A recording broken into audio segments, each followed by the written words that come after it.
आज की जो वीडियो है उसमें हमने देखना है इन्वर्टिंग एम्पलीफायर क्या होता है और नॉन इन्वर्टिंग एम्पलीफायर क्या होता है, उसके डिफरेंस को देखना है। अब एक तरफ हम इन्वर्टिंग एम्पलीफायर लिख लेते हैं, दूसरी तरफ non inverting amplifier.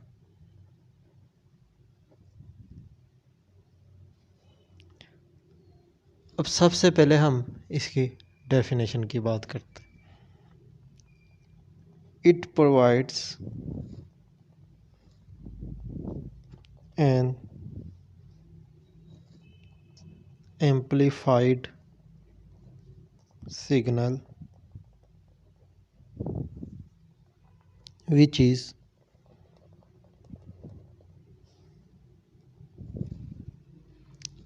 out of phase with the applied input। अब इन्वर्टिंग एम्पलीफायर ऐसा एम्पलीफायर है जो क्या करता है, सिग्नल को एम्पलीफाई करता है आउट ऑफ फेस से बाहर, या इसको ये भी कह सकते हैं ये एक ऐसा एम्पलीफायर है जो हमें क्या देता है, शंट वोल्टेज देता है और नेगेटिव फीडबैक देता है। क्या बात की, शंट वोल्टेज और नेगेटिव फीडबैक।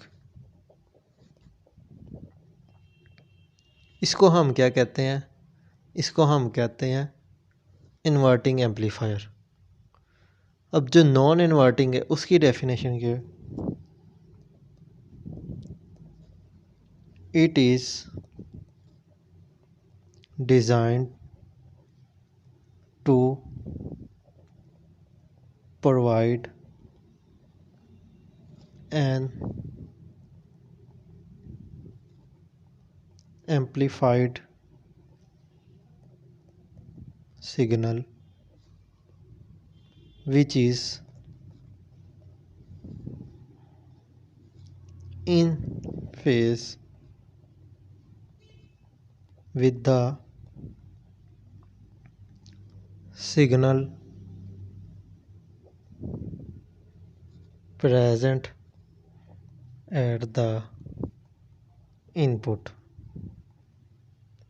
अब नॉन इन्वर्टिंग एम्पलीफायर क्या होता है, वो होता है ऐसा एम्पलीफायर जो सिग्नल को एम्पलीफाई करे लेकिन फेज़ के अंदर, और वो इसकी क्या हो, इनपुट पे हमें बता रहा हो। या इसको ये भी कह सकते हैं हम, जो हमें क्या दे, जो हमें सीरीज़ वोल्टेज और नेगेटिव फीडबैक दे। सीरीज़ वोल्टेज और नेगेटिव फीडबैक दे। उसके बाद जो इसकी आउटपुट होती है, output of this amplifier is inverted, वो इन्वर्टेड होती है इसकी आउटपुट। और नॉन इन्वर्टिंग की क्या होती है, output of this amplifier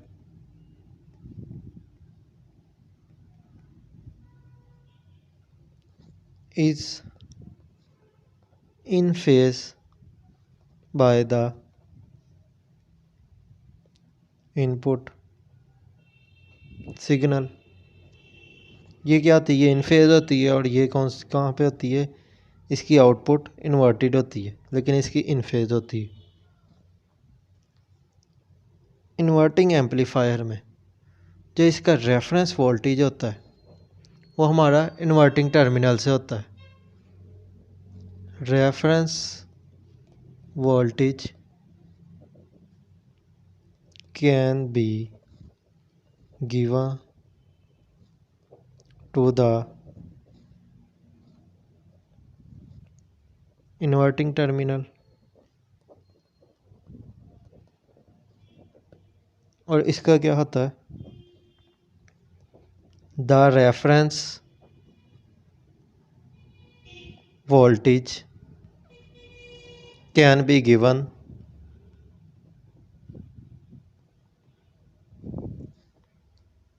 to the non inverting terminal. ये नॉन इन्वर्टिंग टर्मिनल इसका जो रेफरेंस होता है। ये जो इन्वर्टिंग एम्पलीफायर है, इसका जो होता है फेज डिफरेंस इनपुट और आउटपुट के दरमियान, वो कितना होता है, वो 180 डिग्री होता है। लेकिन इसका कितना होता है, वो 0 डिग्री होता है। फेज डिफरेंस किसके दरमियान, इनपुट और आउटपुट के दरमियान। और इसका क्या है, इसके इनपुट पे क्या है, नेगेटिव नेगेटिव हम इनपुट टर्मिनल अप्लाई करते हैं, applied negative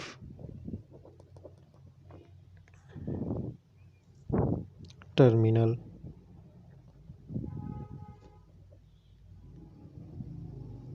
eight input side. और इसके पॉजिटिव इनपुट टर्मिनल प्रोवाइड करते हैं हम, प्रोवाइडेड एट पॉजिटिव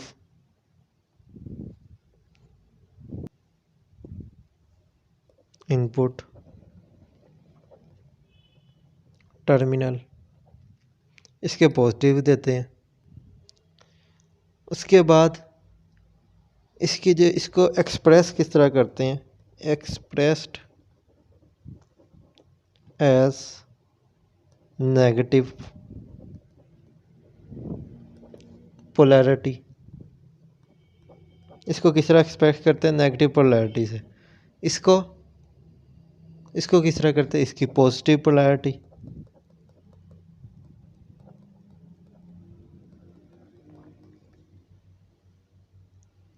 उसके बाद जो इसका जो होता है, जो गेन और एम्पलीफायर होता है, वो किसकी होती है, रेशियो ऑफ रेजिस्टेंस होता है।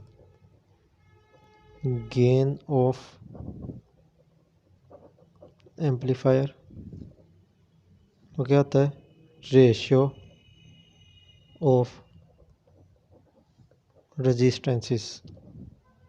लेकिन इसका क्या होता है, इसका वो one with the ratio of resistance, इसका एक के साथ होता है। अब वो किस तरह होता है, वो होता है gain is equal to, gain क्या होता है इसका, A V is equal to minus R F over R I. और इसका जो होता है नॉन इन्वर्टिंग का, वो A V is equal to 1 plus R F over R I.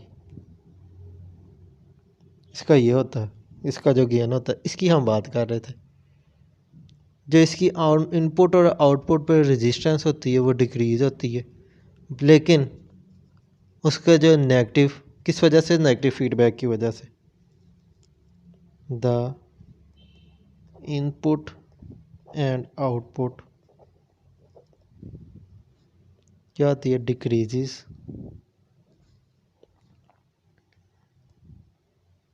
Because of the negative feedback.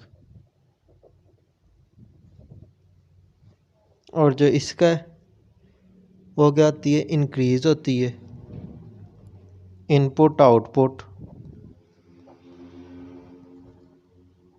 increases because of the negative feedback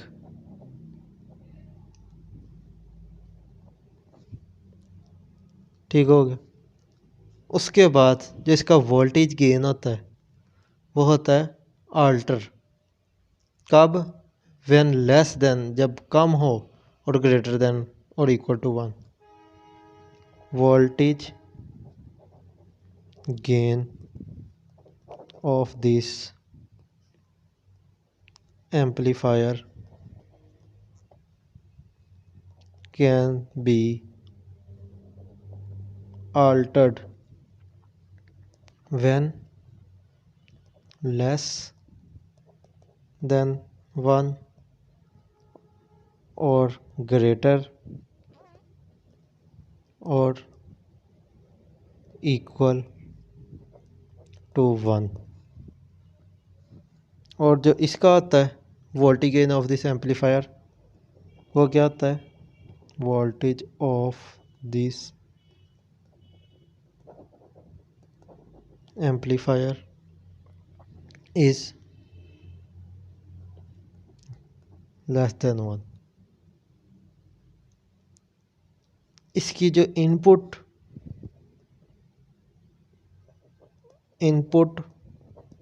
और output की जो इम्पीडेंस होती है